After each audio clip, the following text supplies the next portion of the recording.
Coming up, we find out if the U.S. capture of former Venezuelan President Nicolás Maduro is legal, whether it will lead to effective change, and what this means for Venezuela's Jews.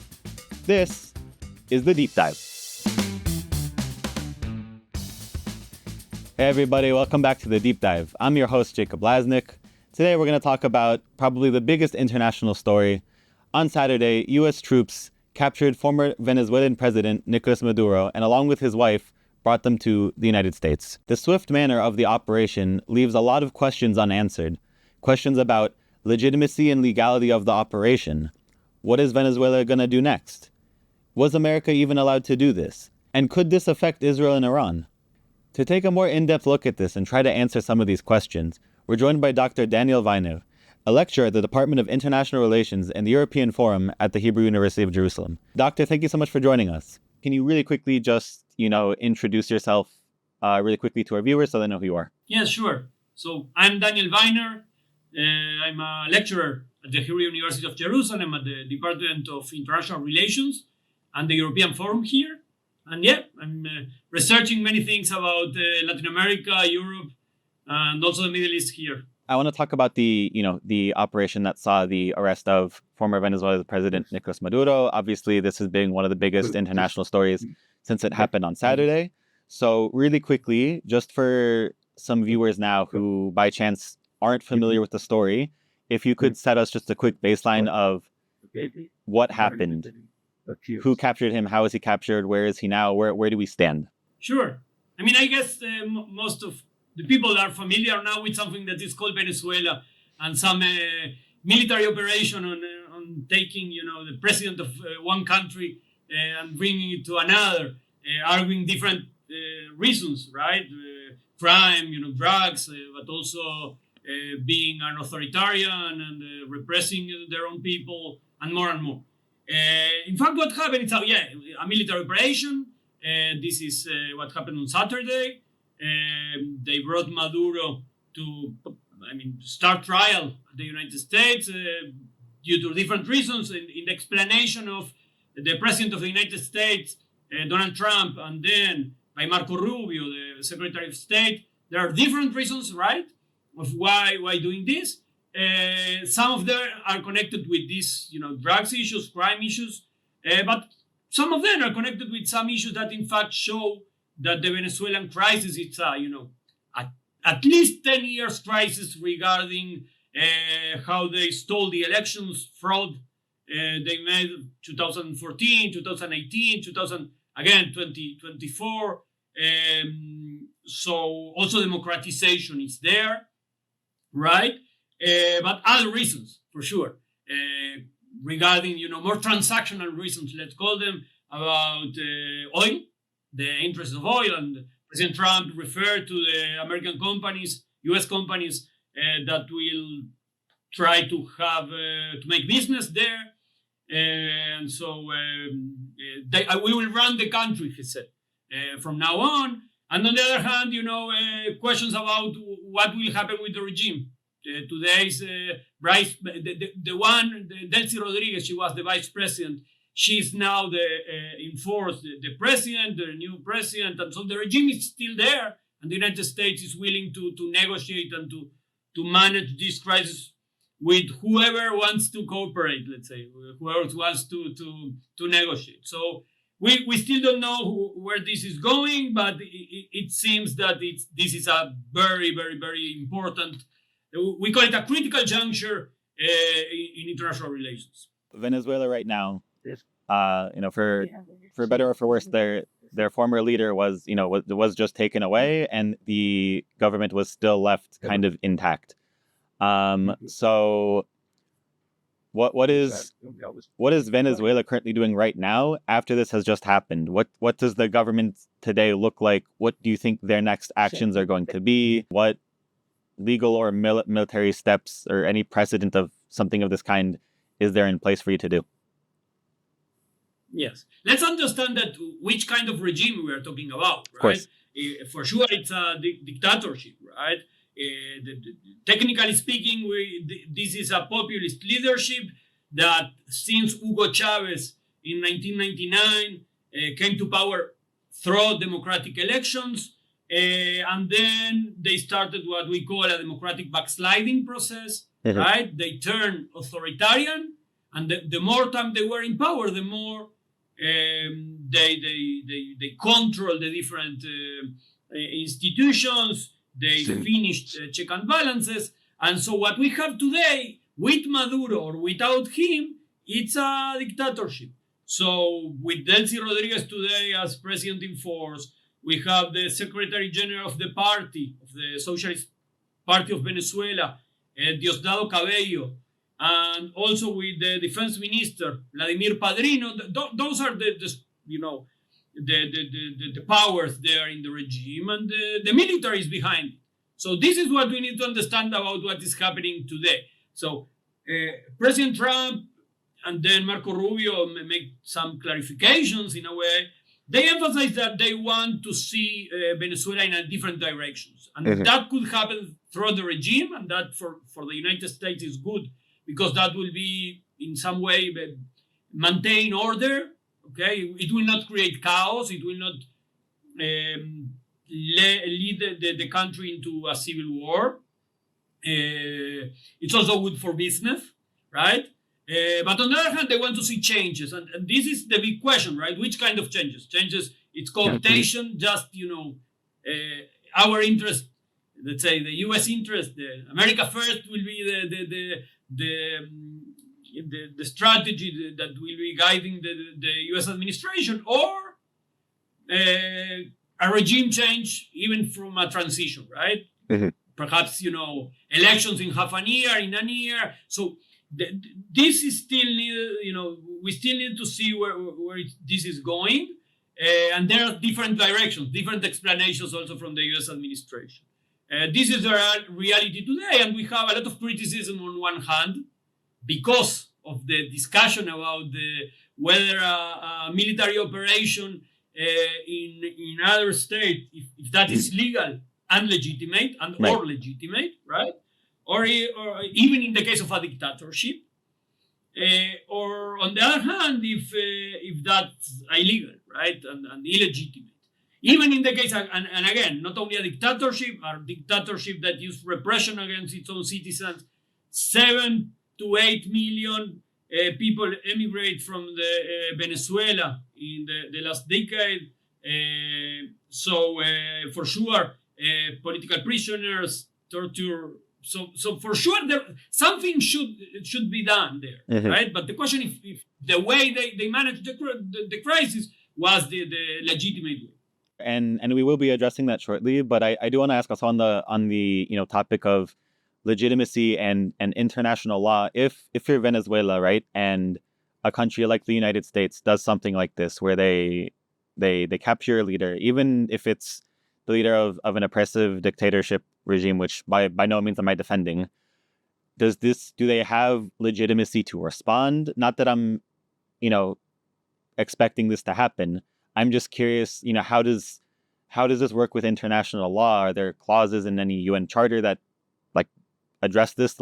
Legally, where does Venezuela kind of stand in terms of how they can respond? Well, international law and international legitimacy are two different things. There's an interplay, okay? As someone that research on international legitimacy and legitimation strategies and battles for legitimacy, sometimes you play by the book, by let's say the legal book, and sometimes not.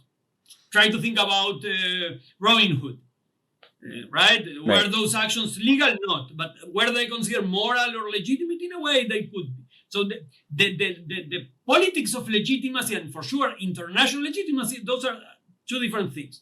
Okay, so let's start by legality. There's a discussion, right? Because the people would say, well, there was repression, there were massive violations of human rights, and then one main principle that entered into the discussion on when humanitarian intervention is possible, it's called the R2P, responsibility to protect. So it's not only that there's a possibility of intervening in these kind of questions, but a responsibility. It's a duty. On the other hand, you need to prove that there were massive violations of human rights. And then there you have a problem. Are they massive enough? And then was the response proportional in this sense? And more importantly, so why now and not in 2019 when they were very close to do exactly the same? Trump 1.0, not 2.0. Okay, and in my own research, I have a paper that I show the whole process, and in fact, what I saw there was a lot of limitations from regional organizations. So he was not support. I mean, the idea of intervening militarily in Latin America, this kind of action was not supported by the region. This kind of, the Monroe Doctrine that America is for the Americans or the North Americans, it's not considered legitimate in the region. So legality there, it's in question. Some people would say, well, there are some potential reasons. Other people would say, no, it's completely illegal, right? And then legitimacy is more complex, I would say, because legitimacy is in the eyes of the beholder, and you can try to legitimate, and so it's a different theoretical issue. Let's call it this way. But for sure, perhaps there are more tools to explain why. So the explanations that Trump and Marco Rubio and others made of, a rogue state, a criminal drug organization in the state, a narco state, it was called this way, and a dictatorship, and a very repressive state, and also a leader that has no restraint, right? So all these arguments could play in the hand of those saying, well, a military intervention in this case was needed, was legitimate. The main problem today is first that there are two different explanations, and also including oil and businesses into legitimation strategies. It's a bit problematic, right? Because this sounds like self-interest and not real norms or values. And add to that there was no real regime change yet. And so if you really wanted to democratize the country and to stop repression, so why keeping the regime, right? Why negotiating with them? Right. So this transactional approach, it's seen as problematic. And just a quick follow-up question before I move on to more of an America focus. On this clause about the responsibility and duty to protect, by engaging in the military action, does that legally bind the U.S. to then be responsible for the aftermath and making sure that the transitional process is completed? Or is it enough for the U.S. in this case legally to have just, conducted the operation and then other actors come in or let them figure it out for themselves? Or how does that work? That's also complex. I think that I'm not sure that this was even one of the main points behind decision-making. I think the decision to make it a chirurgical operation is a pattern of the U.S. administration from Trump 1.0 with Syria, when they use chemical weapons, even with Iran, like a very chirurgical and short-term operation showing there was and declaring there was a huge victory, and then leaving the regime to change behavior. I think it's not legality what is behind it, even not legitimacy, I would say. I think legitimacy may play a role in the way it is explained. I'm not sure it is playing a role in the decision-making process. I think that here what is affecting more, it's just the Iraq and Afghanistan issue, just not having boots on the ground. That means military, the army, the soldiers being falling there in Venezuela, also killing too many people. What would be the image of the United States in that case after Second Iraq War, and in particular because of the civil war that happened there? There's a sort of consensus that you prefer not to involve in this kind of regime change operations. And look at what happened even with Libya in 2011, that even if they legitimize it through the support of the Arab League and through the United Nations Security Council and more, and NATO, etc., later, as you said, you need to take care of the country and all the problems start. So it's not only about legality. Even if you make it legal, let's say, you suddenly turn more and more illegitimate, and that creates problem in you. I think that this was a very smart decision. On the other hand, a very problematic one. Okay, so then if we look to the United States of America, there's also questions internally about just like there's about international law, there's also internal questions about the legitimacy and the legality, and if this was a smart move, because there are congressmen saying that Congress wasn't consulted, and there's a debate about if this is an act of war or if this falls under something else. So could you kind of walk us through the legality discussion going on in the United States? Is it similar to international law? Is it possible that this operation was illegal by U.S. standards, but also legal by international standards? That's interesting. And again, I would point here about legality. I will put it aside because I think that that's an issue also for legal experts, but also for looking at different kind of procedures. But I would look here, it's about the decision-making procedures, right? We know that the kind of decision-making procedures of this administration, in particular of this leader, and generally it's considered a regime that centralizes decision-making, personalizes decision-making, politicizes decision-making. It's perhaps different from other kinds. And now we have in this case, from what I know, 8 months of planification. So I guess this is not, this kind of, a very centralized decision. I mean, for sure, the Pentagon was behind this. Secretary of State Marco Rubio was behind this. This sounds as a very consensual operation, planned operation. But whether this received approval or not, I think that may also be a key point here in the kind of operation, the chirurgical operation. So you might argue that for this kind of, a very specific action, you don't need those procedures. I think that more than that, about the legality here and the check and balances in the program, the key issue was whether that was a wise decision, not only because of the action. No one would argue here that Maduro was a democratic president, of course, and and that repression was needed for him. I mean, something needed to be done, right? And all the other measures, I would say, diplomatic measures and using regional organizations, and they were pretty much, helped. Something needed to be done. The huge question is the implications this action has in international relations, because this is a system, and in a system, whatever one state does, it has implications for other states. So if the United States today legitimizes military intervention on another country based just on on transactional arguments or in power arguments, this is my backyard, and the Monroe Doctrine. You cannot enter into my backyard, not Russia, not Iran, and not China, and that's for sure one key reason for doing what they did.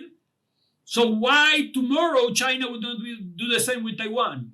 Right. Or how to go to Russia and argue that they cannot conquer, neighbor countries. So these are the key questions here, much more than about the legality itself.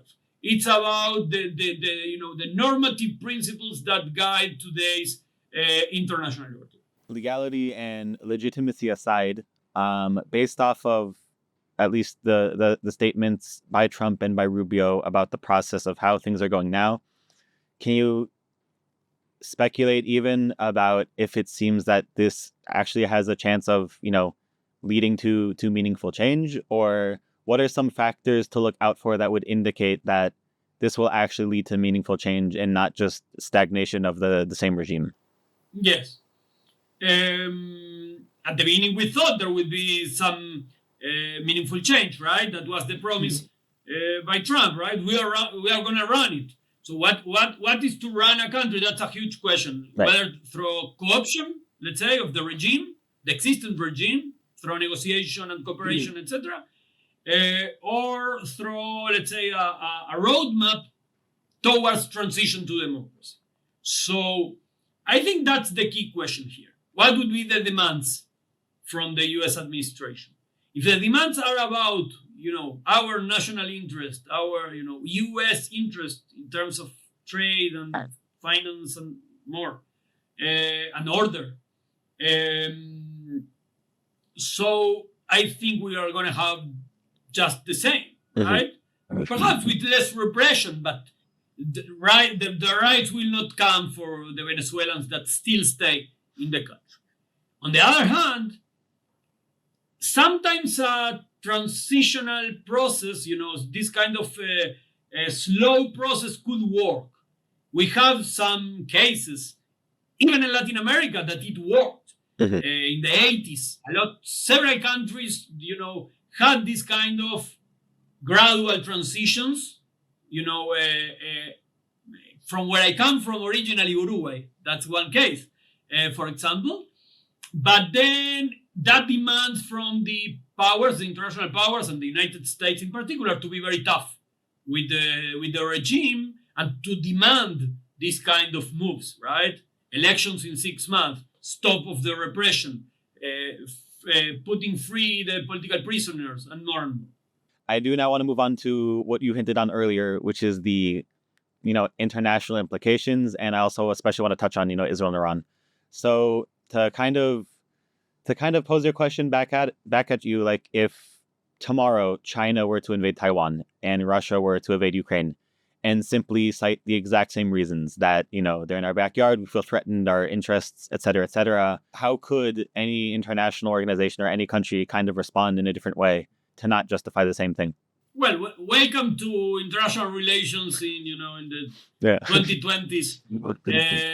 And in a way, it started before. I think that we can find some, we can trace this process, and I think that populism has a lot to do there. I mean, it's one of my main research areas, and I think that in a way they led to this kind of, acceptance of norms based basically on self-interest, right? An international order that does not follow necessarily what we call in international relations, international institutions, that means standards of behavior, right? And think about Putin's Russia, in 2014, invading Crimea, right, in a very silent way, of course. And bringing a referendum. So it's about territorial revisionism, we call it, right? And then again in 2022, with some failures and differences, and we can see some tracks, also of Russia in Syria, and I think that a lot of what is happening today, it didn't start with the United States, okay? Of course. And with Trump's operation. But for sure, once the main hegemon of the system, that is still the United States by far in terms of force, right?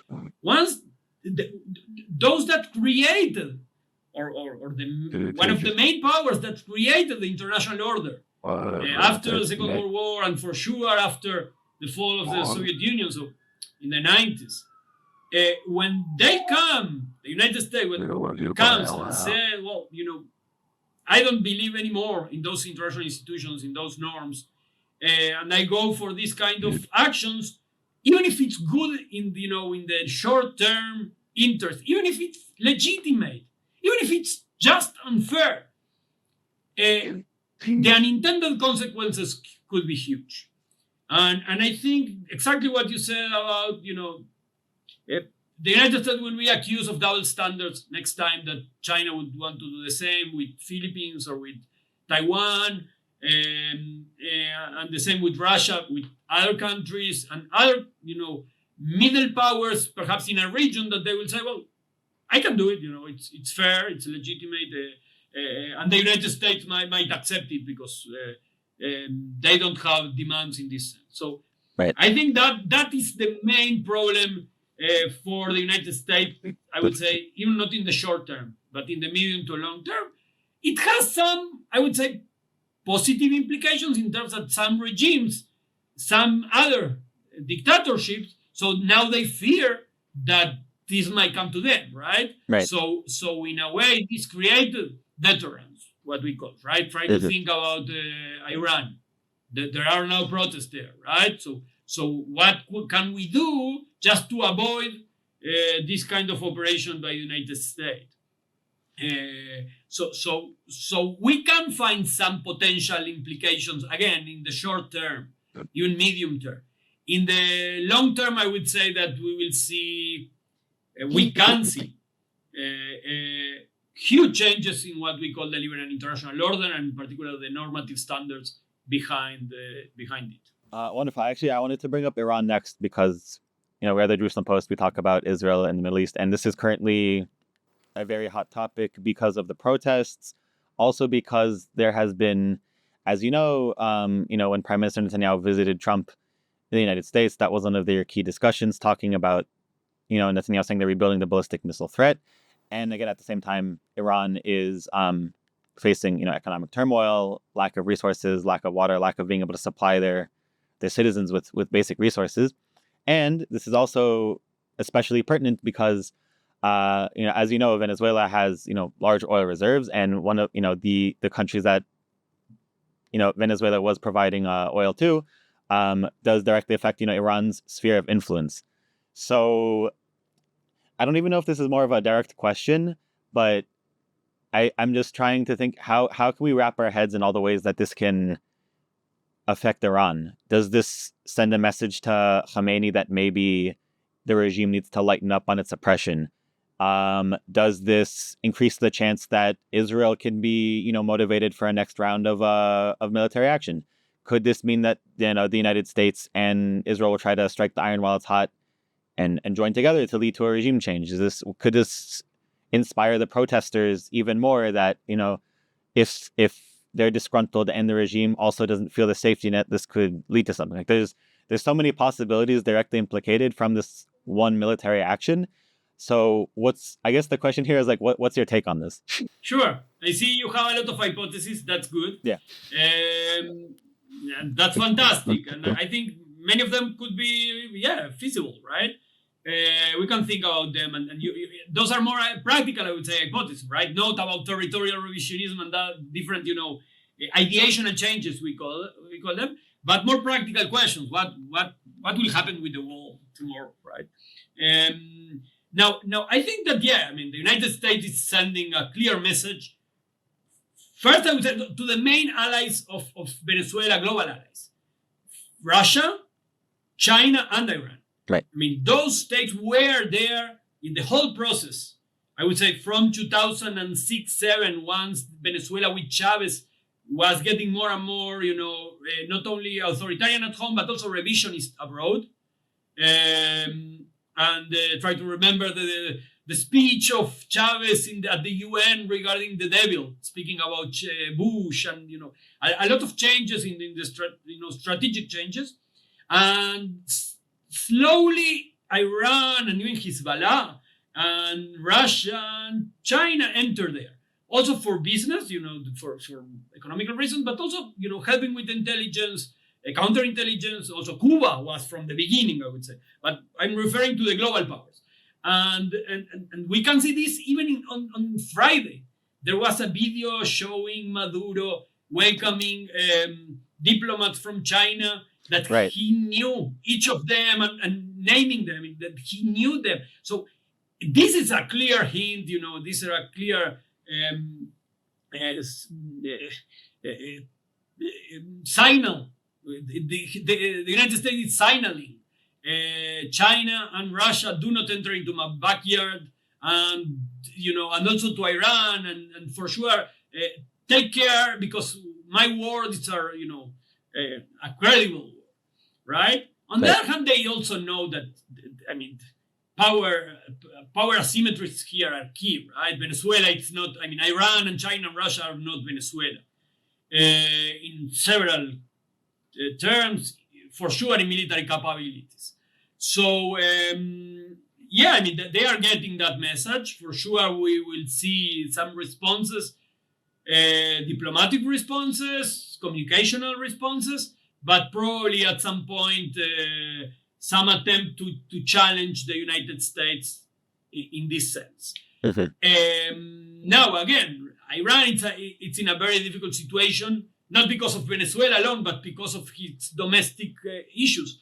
So what we will see probably is a change in focus from Iran to these domestic problems. And so at least in the short term, leaving aside, these its strategies of rearming themselves in Lebanon and strengthening Iraq and strengthening Yemen and even the links with Hamas in Gaza.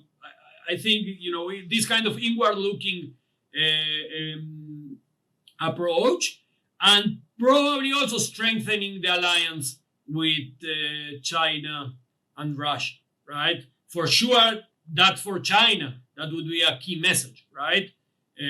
Strengthen your own allies and your in general, your not only soft balancing approach, but also hard balancing approach, because the United States is changing the rules of the game. The bastards are changing the rules of the game, so we need also to change them. So I think that this is the kind of changes we will see in the short term, and probably also more in the medium to long term. I see. Well, that was a lot to sift through. So much is happening and so much possibility has opened in the span of such a short time. So thank you for joining and help us sift through the mess. My pleasure, Jake.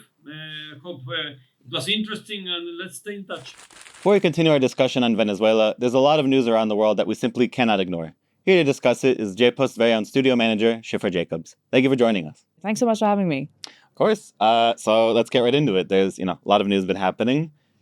There's a big focus on Venezuela, but, the news doesn't stop for anybody. Obviously, this is now a culmination that's been happening for about a week and a half now, but there's the protests in Iran. We covered this extensively last week, but it really seems to be, heating up. What's interesting is that I think Iran has had like a few moments in the last decade or so where we've kind of been asking questions of like, is this the moment where it's going to happen? And this time, although we can't predict the future, it really feels like something is shifting in a way that it hasn't before. Yeah. And I just wonder how the people must be feeling and what that must be like. And, Crown Prince Reza Pahlavi, he basically told people, keep going. He basically told people, keep going, don't stop the fight. And it seems to be now we're hearing, there are cities where the IRGC just aren't there right now. And I think that's just absolutely not something that we've heard for a long time. For sure. It's nuts. It's very, volatile, constantly changing. And it does seem that this momentum is shifting upward, and there seems to be a lot of potential for change here. I think the important thing to really address here, though, this kind of goes back to our last episode, is that this is the time to continue to follow what's going on in Iran and amplify the voices of the people and seeing what they want. Because while this does look promising, and, while security forces are, there's reports of them fleeing cities, there's reports of some policemen even joining in on the protests, at the same time, suppression is still continuing. The death toll has now risen to at least 36, the amount of protesters who have been killed by security forces. And in one day, arrests have jumped from around 1,200 to 2,076. So while this, what the protests are tending to go in an upward shift, and it's a great thing to see. We can't say, mission accomplished. We have to understand that there still is an effort by the regime to suppress it, and it is still going on. And we have to, continue to report on the killing of these protesters and to call it out, and not sign off on it too early.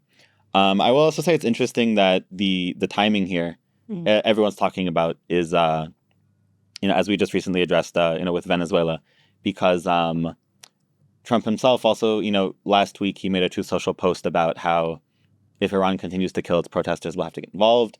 Last night at Fox News, Senator Lindsey Graham said, if the Ayatollahs continue to kill their protesters, Trump is going to kill you. So, a week ago, it kind of seemed laughable, the U.S. isn't actually going to do anything about and now protests. We're wait a second. Nobody knows. It's anybody's guess. It's really, I think we're living in a really, I mean, we could say this every week on this show, but we're living in very crazy times. I think this is even more. Like last week, couldn't have expected to be like in this position. I also think that seeing another country kind of hopefully regain their independence also gives fuel to the Iranian protesters as well to know, hey, there's people on our side. Also, in terms of the numbers, I think with any kind of, totalitarian regime, the numbers that we get aren't even necessarily going to be the full picture. Of course. And it's like we've been seeing kind of like the real oppression of the Iranian people for years. And I hope that at some point, in the next couple of episodes of the deep dive, we'll be able to say, hey, the Iranian people are free. Right. This is definitely not the last time we'll talk about Iran. Definitely not. Seems like to be a recurring theme. But yeah, absolutely. It's important to, to keep monitoring, not to get fatigued, to really understand, the direction in which it's going. And yeah, we'll cover it as it, continues to develop. So if we bring it back to Israel, it's sort of been a very international week in the news, but we also had the Haredi protests that took place on Tuesday that were against the Haredi draft law. And tragically, a bus was trying to leave the area and there was a big crowd like in front of the bus and the bus hit a 14-year-old boy and he died. And that's kind of been obviously all over the news. And it's not the first time that there's been tragedies and unrest and, things that are sort of extreme and out of hand at these protests. Absolutely. So listen, like, first of all, obviously it's an absolute tragedy. And, the police are investigating the causes, whether it was intentional or whether it wasn't. And yeah, like that's obviously the first, like, first and foremost. And, importantly, at the time of filming this, the driver, his arrest was extended by 9 days. And the police is, still continue to investigate the incident, declare a motive, and all these other things. I will say that while obviously it's covered in news, I do feel, and this is just my opinion, I do think it's not getting the kind of play that one would expect from this kind of incident. Right. Because I'm just trying to think, because like I feel like there's a tendency sometimes where there's a lot of tension within Israel, like. And like other communities in the Haredi community, a lot of people kind of have this like vitriol where they feel like the Haredi community is like, inconveniencing them all the time. And it's exacerbated by what the protests are even about. 100%. But I just think about like if there was any other situation, if there was like a protest for like anything else and a protester was like run over and killed, that like it would be insane. Like it would be, like we wouldn't have time to think about Venezuela because there would be this whole whatever. Right. So I think like the important takeaway here for me that I really think everyone should be thinking about is that like independent of the context of whatever a protest is, like if this was like an intentional case, and I don't even mean this was like this bus driver came planning to like hurt someone. That's not even the point. I'm saying is like if we're getting to a point in the country where like someone's mindset is I'm just impatient so I can run over this protester because like I see them differently, like that's a problem. And I think it's also especially relevant because, let's be honest, this is not going to be the last Haredi protest over the draft law. They haven't even figured out the draft law, and this still happens, like, at least once a month. I really think people need to, like, reevaluate and just think that, like, protesting isn't, like, a reason to, like, cross some kind of line. And this also, I don't think this even applies to, like, the bus driver. It's, like, some rhetoric just I see around it. Like, there are people who are, like, there's, like, video footage from before the incident where people saying, like, yalla dosta, like, run them over, let's just get it over with so we can, like, feed it. Like, I think there's like a degree of separation that people have from like the actual like magnitude of what just happened, and yeah, I think it's a bit worrying, and like I hope people can really like reevaluate that. Just to play devil's advocate just a little bit, and I'm not even necessarily saying this is my opinion, but I think because it is so loaded, when people see that not only is somebody coming, like a group coming forwards and saying, hey, we don't want to serve after, this has happened and we're in this war and we're going to continue to say, hey, it should be your children and not ours, to then come and disrupt these people's lives in the middle of the day, stand in front of their way of getting home, of their way of being, the anger that's there, I think there's something bubbling. And obviously it does not excuse any sort of like tragic incident. I think that there needs to be something, like there's something to be said about not having like the right amount of compassion for the people who aren't the Haredim in this story. I think that to be able to think, I can come. I understand that it's hard to empathize for the Haredi community if, as you said, if they're the ones insisting to be exempt and have your children go serve for the country and they're disrupting your way of life.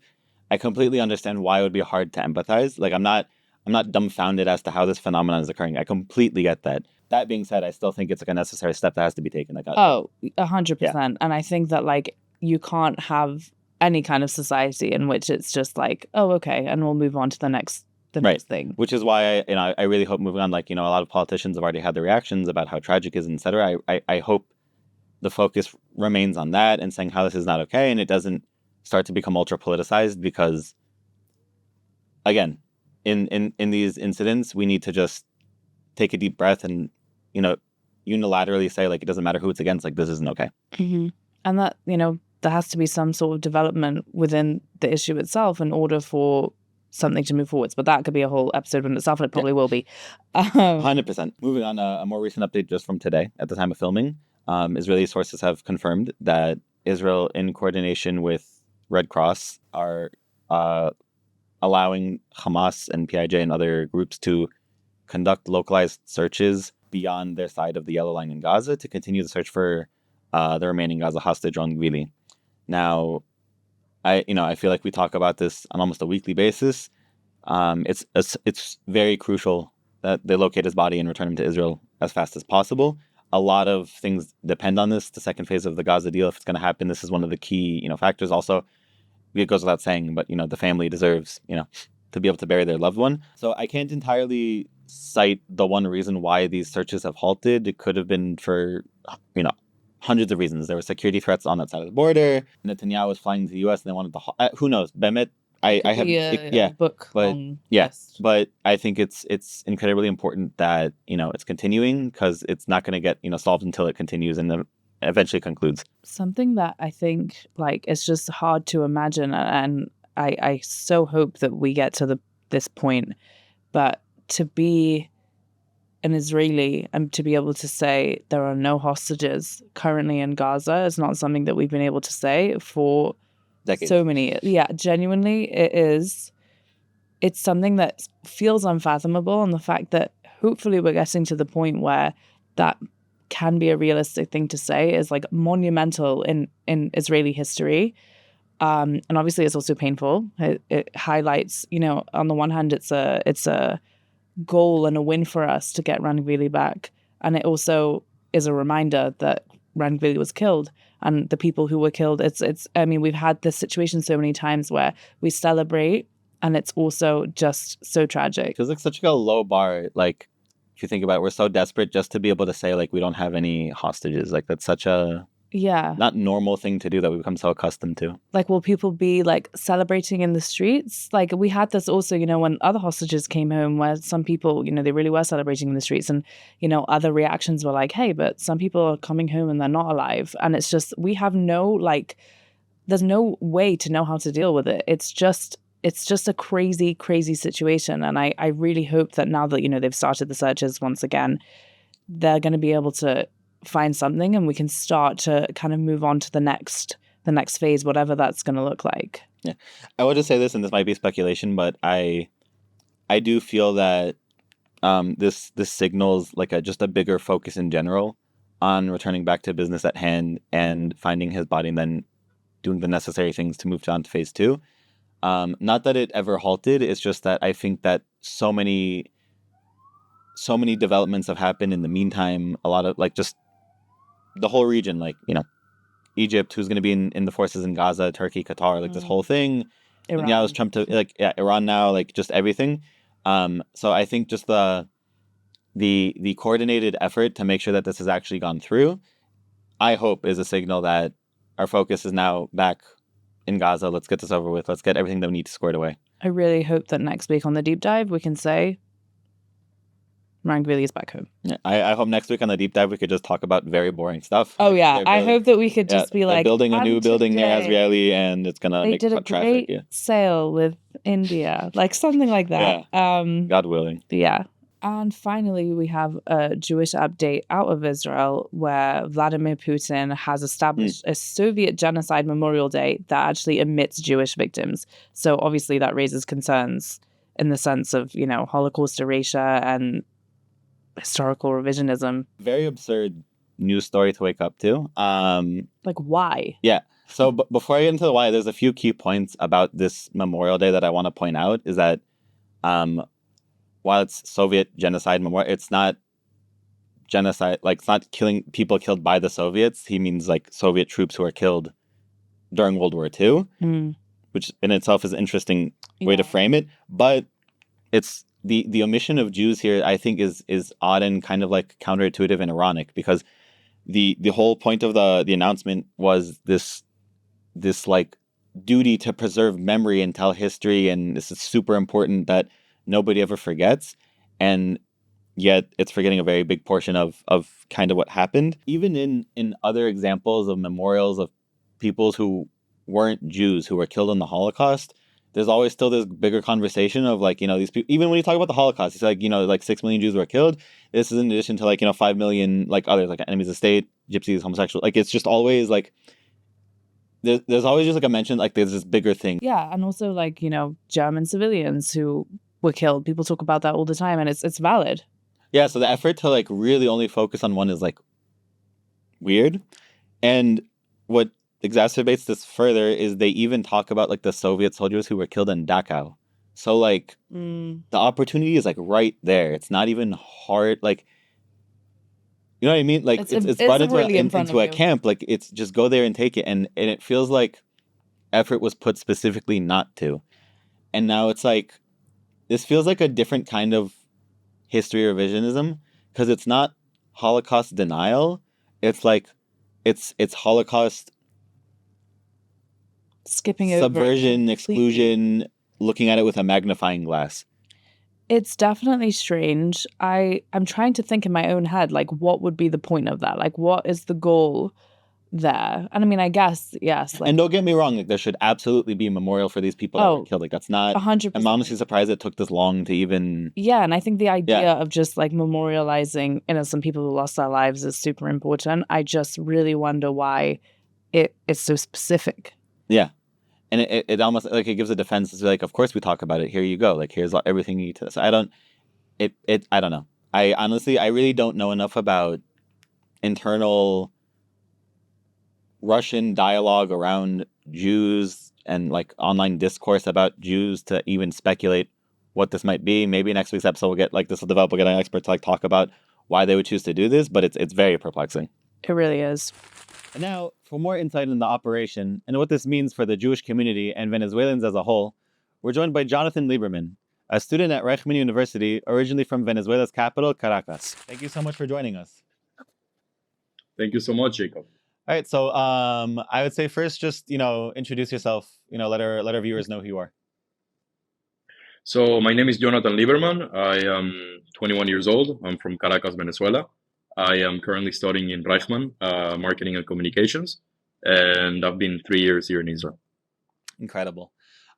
So we've talked and discussed already a lot about Venezuela and the operation on the news side about it, and I'm excited to hear your perspective as someone from Caracas and also someone from the community. But before that, I do just want to ask a little bit about from your own perspective on the news side of it. When the operation took place, what was it like hearing the reports coming in, with your family being there, like as there was all this uncertainty of reports of explosions and such? My first reaction, I was actually asleep because it was at 2 a.m. in Venezuela. Right. My roommate actually knocks on my door, wakes me up and says, like, you're not going to believe it. The government of Maduro just collapsed. I'm like, what do you mean? I go and check my phone and I see that this operation that looks completely surreal because, I see these bombardments in places where I grew up in, and I've been always there. And you just see like American F-35s and F-15s and choppers flying above.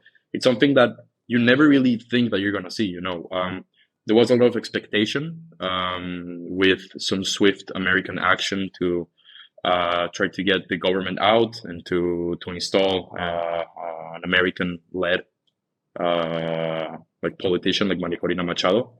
But we never really thought that it was going to happen in such a swift and such a out of nowhere manner, The reaction that I had was I just was in utter disbelief, and it was not only me, it was everyone. I had group chats that were exploding. People were saying that they cannot believe what's going on. There was a lot of uncertainty in the beginning.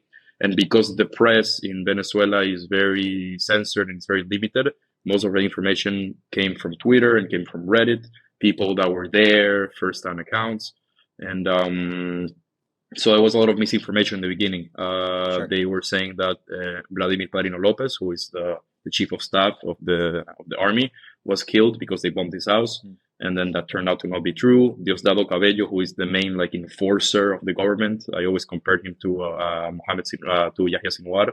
If Maduro is Haniyeh, I compared Diosdado to Yahya Sinwar. There was reports that he got killed or he got kidnapped, but then it turned out to be false. So there was a lot of excitement. There was a lot of uncertainty. And, of course, a little bit of fear in the beginning when you're seeing the bombardments, thinking that my parents were there, but they were confirming that everything was okay, everything was fine. And they only bombed strategic military compounds like Fuerte Tiuna and La Carlota. So it was a nice way to wake up. Yeah, certainly in these kinds of things, there's obviously a lot of misinformation, especially in countries where they really suppress the media. So it's, I'm glad you were able to establish that connection with your family very quickly and discern that everything was okay. And yeah, I mean, from our end, obviously, we're not as closely related to it, but it was just a Saturday morning, and I looked at my phone, and all of a sudden, I was like, "Oh crap! I need to hop on and help because it looks like something's going down." Really, just yeah. No, it was actually absolutely shocking. I now want to move on to kind of looking on, into the present and future, specifically, from as a member of the Jewish community, kind of how things were before, how things might look now or going on. In the past, Maduro has made some very abruptly what he would describe anti-Zionist statements about how, Zionists are trying to turn the country into the devils. And, as you know, his acting vice president, Delcy Rodriguez, was just sworn in as the acting president now. And she herself said, just hours after the operation, that the U.S. operation had what she called Zionist undertones. So, I would love to know a few things. What is the Jewish community's reaction to, Maduro being gone? From what how do they feel about these comments? Is there any hope given the fact that, Rodriguez is kind of repeating these kinds of statements? So this is not an isolated case. There has been a lot of blame on Zionists and Jews before in Venezuela. But something that I want to clear up for the Israeli population is that the anti-Semitism that we see in Venezuela is only top down. You will never. It's going to be super rare that you're going to meet an average Venezuelan that even has an opinion on Jews. There is a mutual respect with every religion in Latin America, which is it's something that maybe Europe can learn a thing or two from, that there's been waves of immigration of Jews, of Muslims, of Christians from Arab countries, Maronites. The biggest community of Druze outside of the Middle East is in Venezuela. And there has always been a lot of respect of every religion and the identity of everyone in Venezuela. With that said, the government, because of their agenda that they're trying to push, that is being paid for from Iran, from Qatar, has always blamed Zionists, which we all know that blaming a Zionist is blaming Jews in a disguise. Right. This is not an isolated case. I believe in the year 2004 and in the year 2007, there was a raid. There was a raid in the school that I went to, Moral y Luces, the only secular Jewish school in all of Venezuela, was raided by the government because they were trying to look for weapons because they were blaming an assassination of a judge. I forgot his name right now, but on Zionists with no reason. Of course, they went to the school at 6:30 a.m. The parents were dropping off the kids. No one knows what's going on. Of course, they did not find anything because we had nothing to do with it. In 2007, they raided the Jewish Community Center, which is adjacent to the school. And again, with false pretenses, just to try to intimidate the Venezuelan people, the Venezuelan Jewish people. But of course, being the strong community that we are, we're never going to be intimidated by that. Even in the year 2009, when there was a desecration, I think that's how you say, like when they enter a holy place, they enter the Tiferet del Este, which is the largest and most important Sephardic synagogue in all of Venezuela. 8 members of the Venezuelan police. It was not a case of vandals or criminals. It was 8 members of the Venezuelan police and a security guard that was working with them in the Tiferet entered the synagogue, and they desecrated everything. They broke things. They graffitied on the wall that Jews get out of the country. But this is something that you only see in a very organized way coming from the government. So with the fall of this government, we're so sure as Venezuelan Jews that the path forward is going to be so much brighter, it's going to be so much better, and we're just hoping that that this era of being intimidated is left in the past.